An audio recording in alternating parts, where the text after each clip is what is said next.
मेरा ऊँट कहीं गुम गया है और इन चारों भाइयों ने मेरे ऊँट का हुलिया बतलाया है। ऊँट जहां से जा रहा था वहां एक तरफ की घास तो ऊँट ने खाई थी, जिसके कारण वहां घास नहीं थी। गांव में 4 भाई रहते थे। वे सब चतुर और होशियार थे, मगर हर एक की पहचान उसके व्यक्तित्व से थी। किसी में गहराई थी, किसी में तेजी, किसी में विद्या की चमक और किसी में सरलता का आकर्षण। एक दिन छोटे भाई ने कहा, कितने दिन हो गए हम लोग कहीं साथ घूमने नहीं गए। चलो ना आज कहीं चलते हैं। तुम्हारी बात बिल्कुल सही है। हम सब कामों में इतने उलझ गए कि वक्त ही नहीं निकाल पाए।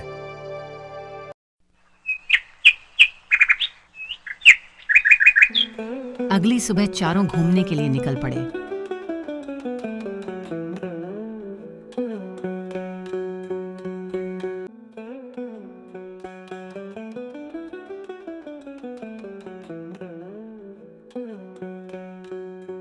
रास्ते में उन्हें ऊंट के पैरों के निशान दिखाई दिए। थोड़ा आगे चलने पर उन्हें एक व्यक्ति अपनी तरफ आता दिखाई दिया। जब व्यक्ति उनके पास आया तो उसने चारों भाइयों से पूछा, भाई मेरा ऊँट कहीं खो गया है, क्या तुम लोगों को आसपास कोई ऊँट दिखाई दिया? चारों भाई में सबसे बड़े भाई ने पूछा। क्या ऊँट का एक पैर टूटा है? तभी दूसरा भाई बोला। क्या ऊँट की पूंछ कटी हुई है? फिर तीसरा भाई बोला। क्या ऊँट एक आंख से काना है? फिर चौथा भाई बोला। और उसके ऊपर गेहूं रखे हुए हैं। उन चारों भाइयों की बात सुनकर ऊंट के मालिक को लगा कि अवश्य ही इन लोगों ने उसके ऊंट को देखा है। उसने झट से चारों भाइयों से पूछा, सीधी तरह बतलाओ मेरा ऊँट कहाँ है, वरना अंजाम अच्छा नहीं होगा। तभी चारों ने उत्तर दिया, हमारा यकीन करो, हमने तुम्हारा ऊँट नहीं देखा।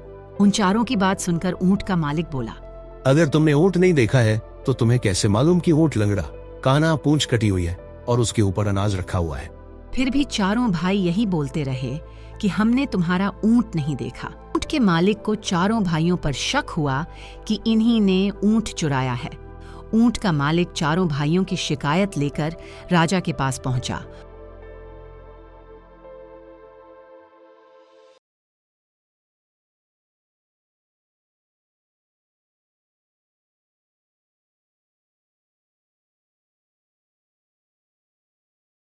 और राजा से शिकायत करते हुए बोला, महाराज, मेरा ऊँट कहीं गुम गया है और इन चारों भाइयों ने मेरे ऊँट का हुलिया बतलाया है, किंतु कहते हैं कि हमने तुम्हारा ऊँट नहीं देखा।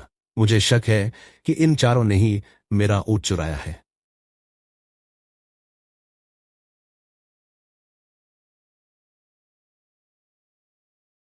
राजा ने चारों भाइयों से पूछा, जब तुमने ऊँट देखा ही नहीं है तो तुम्हें ऊँट का हुलिया कैसे मालूम है? तभी सबसे बड़ा भाई बोला, महाराज, हम जहां से जा रहे थे उस रास्ते पर ऊँट के पैरों के निशान थे। एक पैर के निशान कुछ उभरे हुए थे, बाकी 3 पैरों के निशान गहरे थे। इसका मतलब है कि ऊँट का एक पैर टूटा हुआ था, जिसके कारण उसके उभरे हुए निशान बन रहे थे। तभी दूसरा भाई बोला, महाराज, ऊँट की पूंछ कटी हुई होने का संदेह हमें इसलिए हुआ क्योंकि जहां ऊँट के पैरों के निशान थे वहां ऊँट का गोबर बिखरा हुआ नहीं था। इसका मतलब साफ था कि ऊँट की पूंछ कटी हुई है।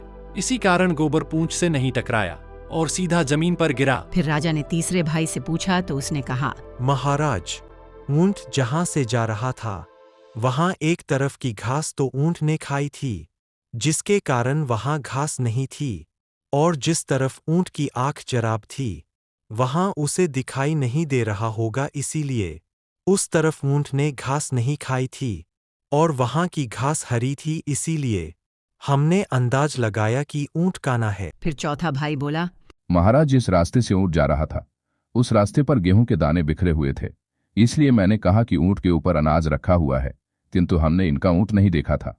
चारों के उत्तर सुनकर उनकी बुद्धिमत्ता पर राजा बहुत प्रसन्न हुआ और राजा ने चारों भाइयों को अपने सलाहकार मंडल में जगह दे दी। समय के साथ उनकी बुद्धिमत्ता और परामर्श से राज्य में न्याय, समृद्धि और शांति फैल गई। लोग चारों भाइयों की प्रशंसा करने लगे और उन्हें आदर्श मानने लगे। इस तरह उनकी समझदारी ने न सिर्फ उनका जीवन बदल दिया, बल्कि पूरे राज्य को सुखी और संपन्न बना दिया। दोस्तों, ये तो थी आज की कहानी, लेकिन याद रखिए, हर कहानी में छुपा होता है एक नया सबक, और जॉली जादू टून में हर हफ्ते आपके लिए ऐसी ही जादुई कहानियां आती रहेंगी। तो अगली कहानी तक मुस्कुराइए, सीखते रहिए और हाँ, चैनल को सब्सक्राइब करना मत भूलिएगा। मिलते हैं अगली कहानी में।